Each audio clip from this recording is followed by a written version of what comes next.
Önce tek tek konuşmacıları size tanıtacağız.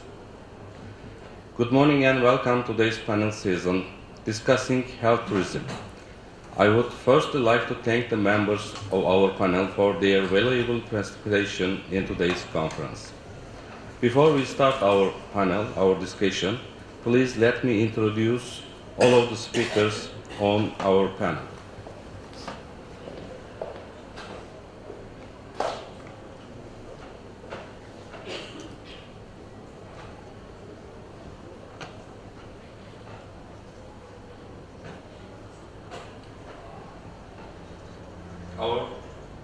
First, I want to introduce you Dr. Fatma Bozkurt. Can you show yourself, please? She is coming from UK and she will talk about new trends in healthcare and technologies. Mr. Jeffrey Coxon.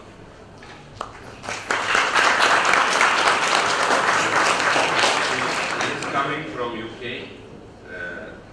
and he will talk about clinic gaps, service development, and clinical excellence, the next step in destination branding.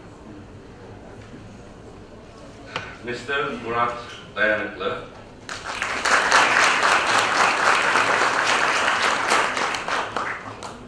He is a member of our Ydu East University family. He will talk about the vision on medical tourism. Dr. Anwarul Azim.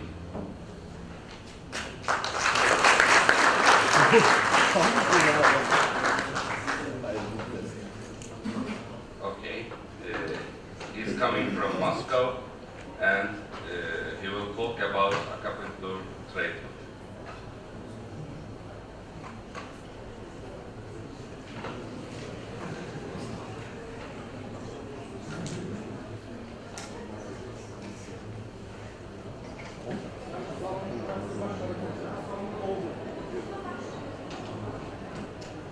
Mr. Ahmet Ibrahim El Makranjani.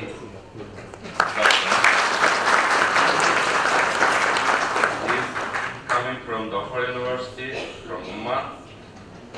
He will talk about selective techniques to describe the trade cancer disease using healthy food.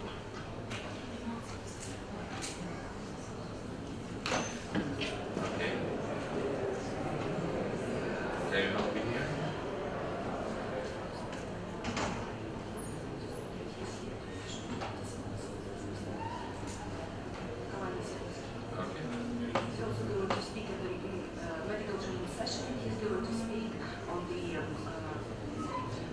Association of the manual therapy he's heading and the activity.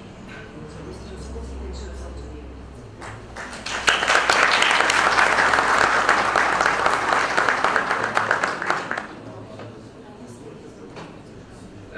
This lady, Mr. Natalia Zamneya, she have to return immediately, so she will not attend our conference. And me, I am the head of the dental hospital, and I will talk about dental and medical tourism in TNC and what we are doing here in our university.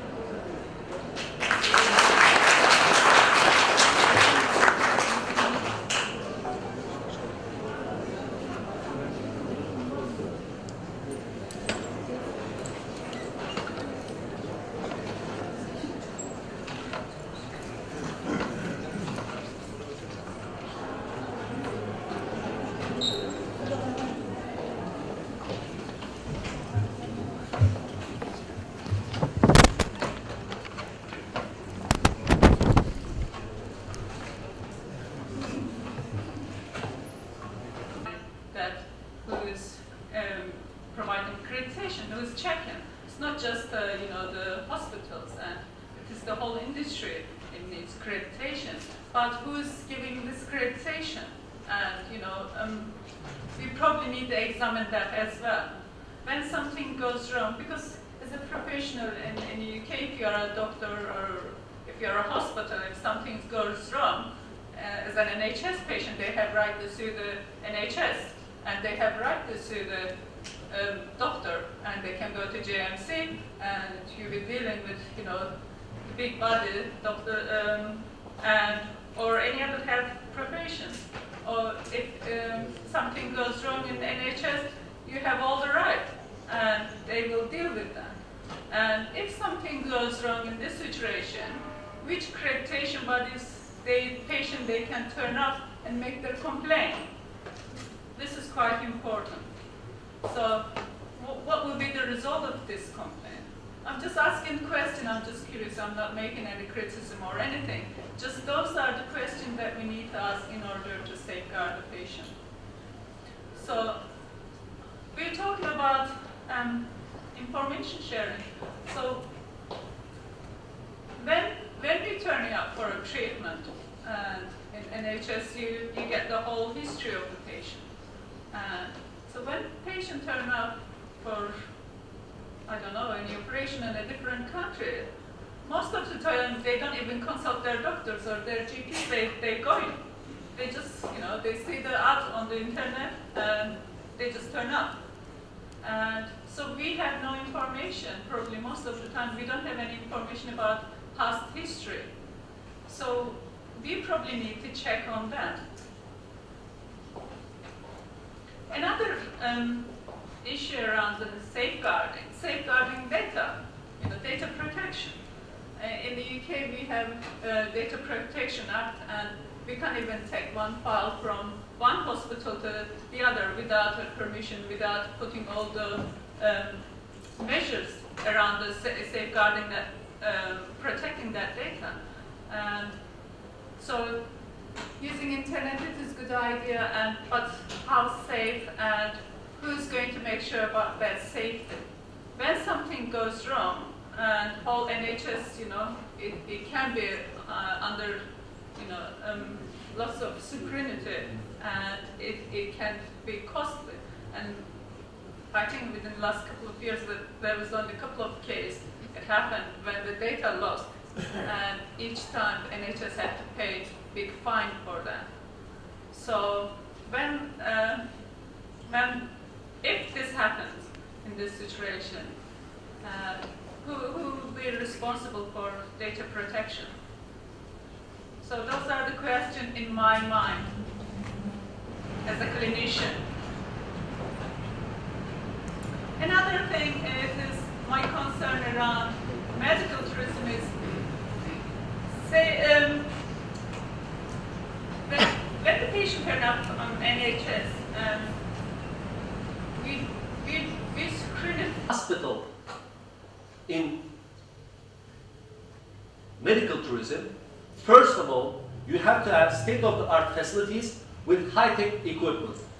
No brainer. You have to have a hospital like Near East University Hospital. But then you have to have well-trained, experienced medical staff, speaking fluent English at least, but maybe a second or third language, Arabic, Russian, with international accreditation. When I established Anadolu Medical Center, I started the reverse brain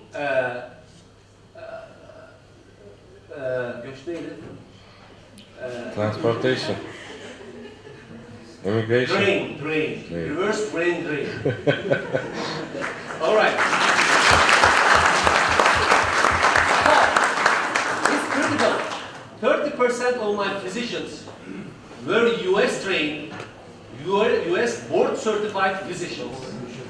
If you want to establish a medical tourism, you have to have academicians, you have to have renowned physicians, so that you will establish central excellence programs around them. Physicians are the critical points in your success. And of course, Jeff mentioned about availability. I can call it the accessibility. If the patient calls you and if you say, well, we'll give you an appointment for in the coming one month, then you would rather forget that patient. International accreditation like JCI or others is key, where you really demonstrate your quality, where you really have transparent safety, patient safety, risk management, quality programs in place, and you demonstrate your outcomes accordingly. And most importantly, patient satisfaction. Jeff talked about Johns Hopkins survey, 1 to 5 ratio between satisfied and dissatisfied patients. Absolutely. You can make all the advertising, you can position yourself with high top managers and so on, but if you're failing at the patient satisfaction, you're dead. So when I talk about best value, when we look at the cost part, I describe always the value. I should propose the best value to patients where they are very satisfied with our services, where we have the best clinical outcomes that we are able to demonstrate transparently, where we minimize risks and improve the patient safety, and we do this all with the lowest cost possible. That's the best value we propose as a hospital to become one of the destinations in medical tourism.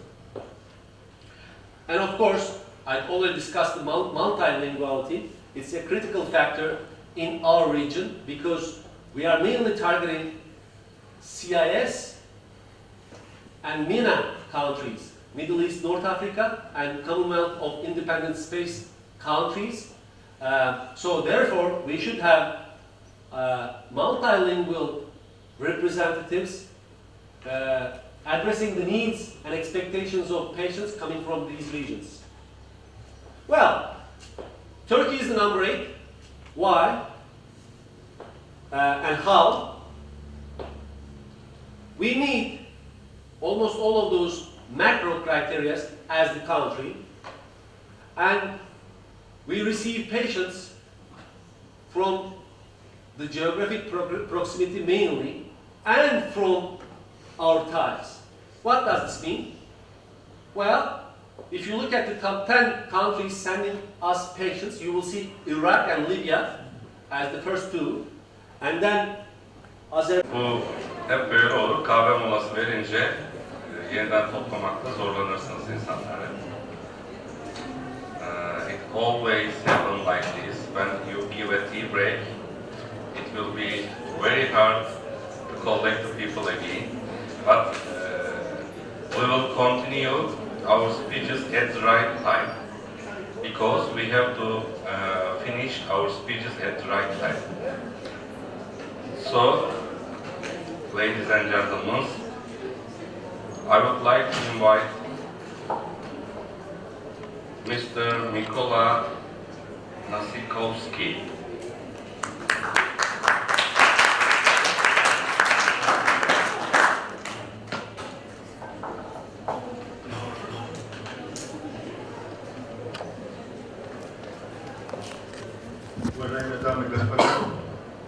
Dear ladies and gentlemen, welcome.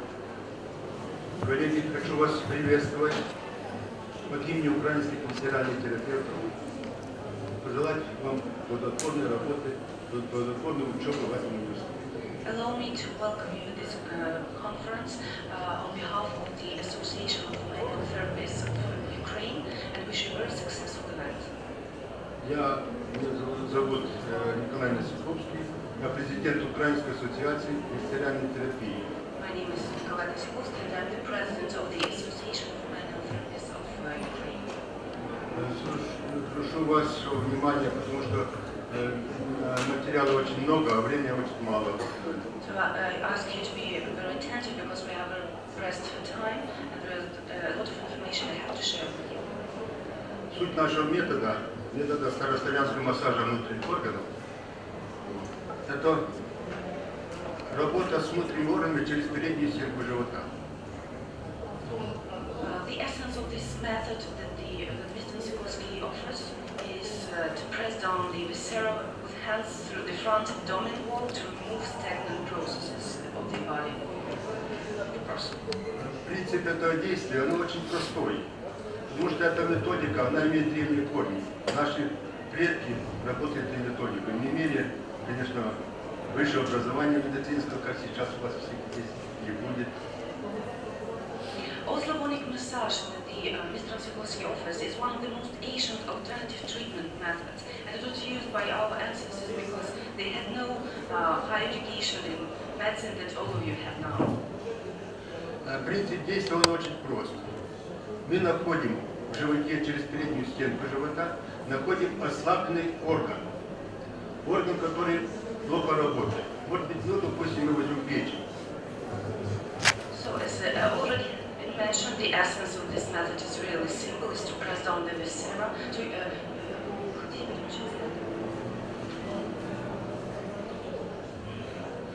it's pretty simple, it's the press down viscera by hands through the front abdominal wall to remove strangling processes and to find out which organ hurts. Мы находим в районе печени уплотнение. При легком надавливании это уплотнение будет уходить, только в легком и безболезненно. So by pressing the abdomen at the area, for instance, of the liver, if it hurts, the competent performance of this massage, the pain will go. При этом мы просим нашего пациента, чтобы он напрягал все тело. While doing this, we ask our client to be very tight. Для чего? Чтобы работали все, практически все мышцы всего тела работали. We want all muscles of the body to work and all the tissues and tissues to work.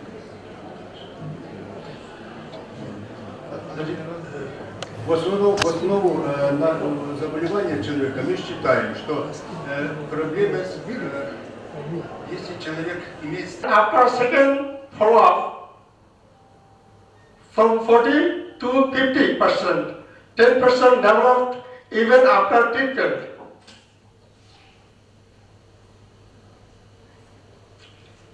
After 9 months, he came to follow up examination.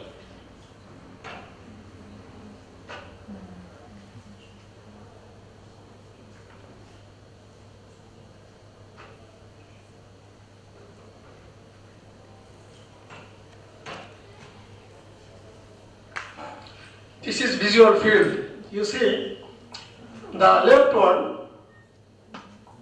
left eye of the patient 62 years old before the treatment, and right side is after the treatment.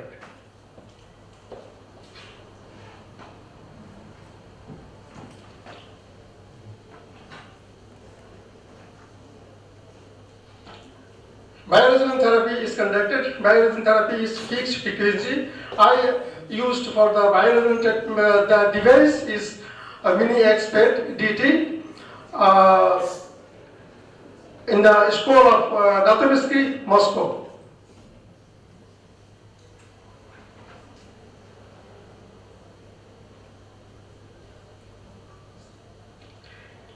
Patients of 23. This you also see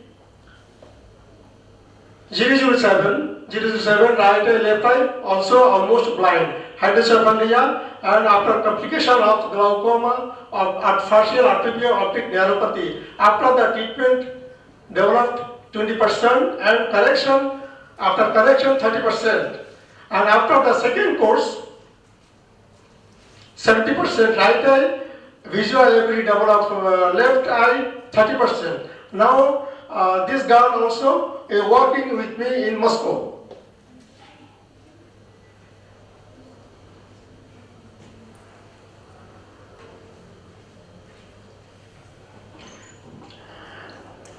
According to my practice and more than 18 years practice, I just give in sum up the result obtained allow us to confirm the acupuncture and bioresonance therapy are highly effective and non-medicamentoous ways of this treatment. Acupuncture offers the clear advantage and can be regarded as a useful addition to standard medicine. In carrying out the above mentioned therapy, acupuncture and bioresonance therapy, adverse side effects and complications have not been revealed.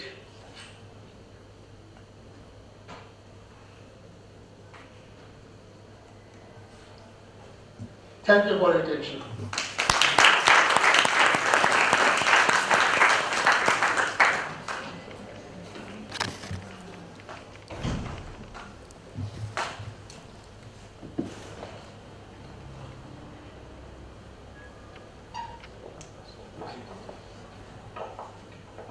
Thanks to Dr. Azim. Because all of the visitors are from Turkey, can talk Turkey, lots of them don't understand English. That's why I would like to give my speech in Turkish, because the slides are also English, so you can follow the things from the slides.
We always have a second solution, don't worry.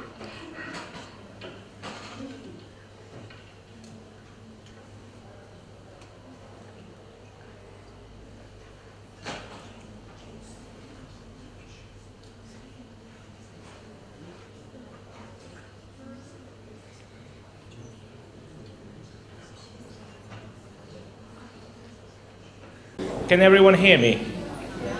Okay, very well. Good morning, everybody. Merhaba. Okay. It's my pleasure to be here with you today, and especially in such an exciting young audience. Greetings from Oxford, also from a university town, and as a graduate of the university, I know what student life is like, and I'm sure you all are very keen to learn what is happening on another island called the United Kingdom, and particularly in the city of Oxford. Most of you would know a writer, an English writer, Lewis Carroll, who said that if you are going nowhere, any road will take you there. So the purpose of my presentation today is to give you some sense of direction in terms of what prime destinations of what cities of the future, what directions they should take. As the chairman said, I'm the executive director of the Oxford Academic Union and European Business Assembly, and we've designed a special program for cities called the Prime Business Destination. Over the past few days that we've been here in at your wonderful university, in your wonderful city, we've seen many impressive buildings, many impressive... Good morning, distinguished professionals of the future, distinguished guests, ladies and gentlemen.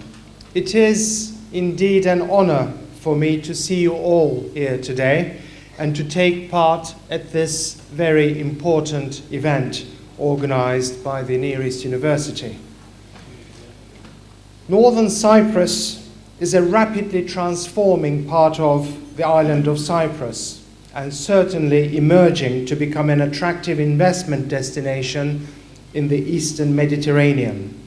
It is for this reason that I'd like to congratulate and express my sincere gratitude to the Near East University for taking the initiative and organizing such an event. North Cyprus has a typically small island economy with scarce natural resources, small market size, and limited areas of economic activity. Major contributors to the GMP are public services, agriculture, light manufacturing, commerce, construction, tourism, financial, health, and education services. Over the recent years, the economic activity gradually shifted away from agriculture and manufacturing, leaving the driving force to service-oriented industries, such as health, education, trade, tourism, communication, and others alike. Public sector still remains. Değerli başkanlar, akademisyen meslektaşlarım ve değerli öğrenciler, hepsiniz hoş geldiniz. Burada sayın moderatörümüzün de izniyle bir de tercümanlarımıza İngilizceden Türkçe'ye, Türkçeden İngilizce'ye tercüme etme pratiğini yaptırma noktasında sizlere Türkçe hitap edeceğim. Moderatörümüzün söylediği gibi Yatırım Geliştirme Ajansı'nın başkanıyım. Aynı zamanda Doğu Akdeniz Üniversitesi'nde ekonomi bölümünde öğretim görevlisiyim. Öncelikle Yatırım Geliştirme Ajansı'nı bir tanımladıktan sonra ülkemizdeki Sayın Fikri Toros gayet güzel bir şekilde ekonomik boyutunu ülkemizin biraz önce ortaya koydu. Ben biraz göstergelerinden bahsedeceğim. Ondan sonra yatırım alanlarımızdan, kendi yatırım ajansının projelerinden ve ona göre de sunumumuzu bitirelim burada. Evet, Yatırım Geliştirme Ajansı Başbakan'a bağlı müsteşarlık seviyesinde bir devlet kurumu olarak kurulmuştur. Temel olarak edindiği misyon yatırımların bürokrasi noktasında önünün açılması. Good morning everyone and dear distinguished guests. I know my disadvantage as a last speaker on the first session, so I will try to keep it short as much as I can. I would like to start with taking this opportunity to thank Ydu University to give us this ground to share our ideas regarding the integration of the universities and cities and the responsibilities of both sides. I mean, it's a little bit late discussion, I have to admit. There is 2 universities in Nicosia and third one is coming. So, I mean, city is not planned as a, university city, but we are trying to integrate artificially now the city and the universities. But we have to start with the recognition issue, I have to admit, because as we all know, the Turkish Republic of Northern Cyprus has some difficulties legally on international world in terms of recognition, but 2 organizations or 2 or 3 organizations skip this process. One of them is the universities, and the other one is the Nicosia Turkish Municipality and Chamber of Commerce as well. So we have to combine our forces when we talk about recognition, because we all have some opportunities in abroad, and we have to integrate our. Çok değerli katılımcılar, önce girişi Türkçe yapayım, sonra İngilizce olarak sunuma devam ederim. Madem ki simultane tercüme de vardır. Benim İngilizcem Fikri Bey gibi gayet güzel İngilizce lisanım olmadığından dolayı bu girişi Türkçe yapmayı tercih ettim.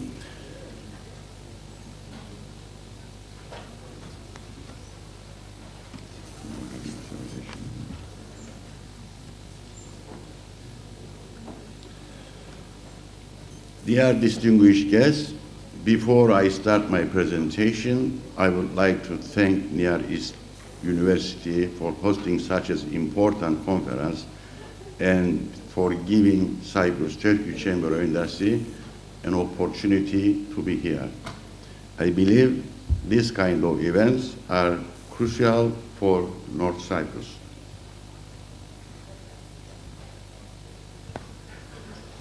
I will start my presentation with giving information on North Cyprus economy, then move on to the industry sector and trade statistics.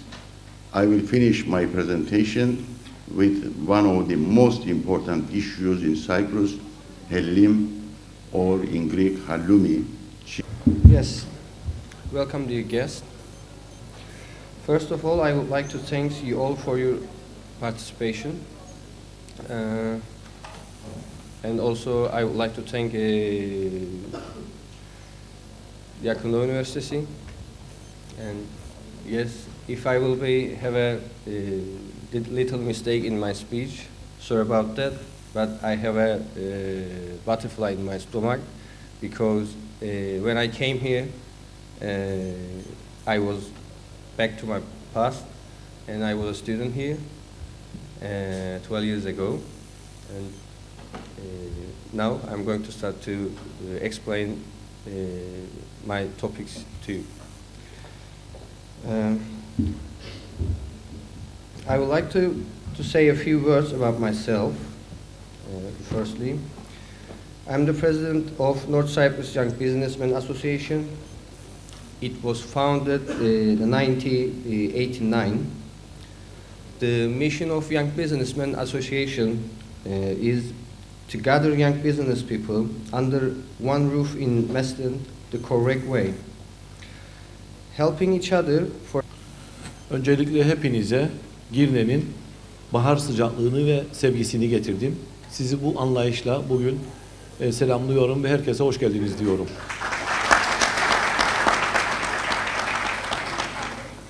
Girne her dönemde bir cazibe merkezi olmuştur. Bu sadece bizim değil, sizlerin değil, gerek Kıbrıs'ı ziyaret eden, güneyini ve kuzeyini ziyaret eden herkesin bir cazibe merkezidir. Dolayısıyla biz kentimizde nasıl bir kenti yönettiğimizin farkındayız, sorumluluklarımızın bilincindeyiz. Ancak özellikle bugünün konusu olan üniversitelerimiz ve kent ilişkisine baktığımız zaman söylemek istediklerim bir anlamda kentte yeni bir yönetim anlayışının geliştirilmesinin zorunluluğu üzerinde duracağım. Üniversite belediye işbirliğinin ortak akla inanan insanların hangi yollardan giderek kentteki öğrencileri, akademisyenleri gerek Girne kentinde yaşayan, gerekse Girne kentinde farklı bir okulda okuyup da konutu ve yaşantı alanları Girne'de olanlar için bizim için çok önemlidir. Bu neden? And now it's my turn to make a speech as an accountable manager of Flight Training Organization of Ydu University.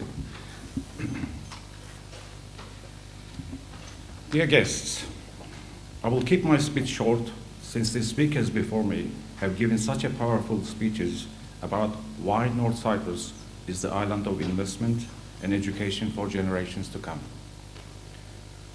On account of its strategic location in the eastern Mediterranean seas, Cyprus became a stepping stone for merchants, historians, geographers, philosophers, and artists for centuries. We founded the University of Kyrenia in 2013, and it already has 600 students in total. Kyrenia is a port town, and the new building of the university will be opening the doors to the students in October 2015.